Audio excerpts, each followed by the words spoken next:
നമസ്കാരം മാഡം. നമസ്കാരം. നമസ്കാരം. അപ്പൊ ഒന്ന് ഷോപ്പിലേക്ക് വന്നിട്ടുണ്ടായിരുന്നു. അപ്പൊ എങ്ങനെ ഷോപ്പിൽ എത്തിപ്പെടാനുള്ള കാരണം എന്തൊക്കെയാണ് madam? ഞാൻ നിങ്ങളുടെ ബ്ലോഗ് കണ്ടിട്ടാണ് വന്ന് യൂട്യൂബില്. എനിക്ക് വളരെ ഇഷ്ടപ്പെട്ടു ഇവിടെ വന്നിട്ട്. എന്റെ മോന്റെ കല്യാണത്തിന് ആവശ്യമായ സാധനങ്ങൾ വാങ്ങാൻ വേണ്ടിയാണ് വന്നത്. അപ്പം എല്ലാം കൊണ്ട് നല്ല സന്തോഷമായി. സ്റ്റാഫുകളുടെ സമീപനവും സാധനങ്ങളും ഇഷ്ടം പോലെ ഉണ്ട്. എല്ലാം നല്ല സാരികളും ഒക്കെ നല്ല സെലക്ഷൻ ഉണ്ട്. എല്ലാം കൊണ്ടും എനിക്ക് സന്തോഷമാണ്. അപ്പൊ ഞങ്ങള് ഫാമിലി ആയിട്ടാണ് വന്നത്. എവിടെന്നാ വരുന്നത് madam? ഞങ്ങള് കൊല്ലം അഞ്ചൽ എന്ന് പറയുന്ന സ്ഥലത്തു നിന്നാണ് വരുന്നത്.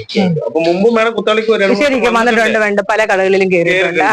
അപ്പൊ അതിനേക്കാളും അതെ, ഇന്ന് ആദ്യമായിട്ടാണ് നിങ്ങളെ കടയിൽ വരുന്നത്. അപ്പൊ വളരെ സന്തോഷമുണ്ട്. എന്തെങ്കിലും ഡിഫറൻസ് ഉണ്ടായിരുന്നോ madam? ഒരുപാട് ഡിഫറൻസ് ഉണ്ട്. എന്ത് മോഡലിലും ഉണ്ട്, പിന്നെ റേറ്റ് നല്ല വ്യത്യാസമാണ്. നല്ല വ്യത്യാസമാണ്. എനിക്ക് ഏറ്റവും കൂടുതൽ ഇഷ്ടപ്പെട്ട കുട്ടികളുടെ സമീപനമാണ്. സ്റ്റാഫുകളുടെ നല്ല കുട്ടികളാണ്. 12 വർഷം 13 വർഷം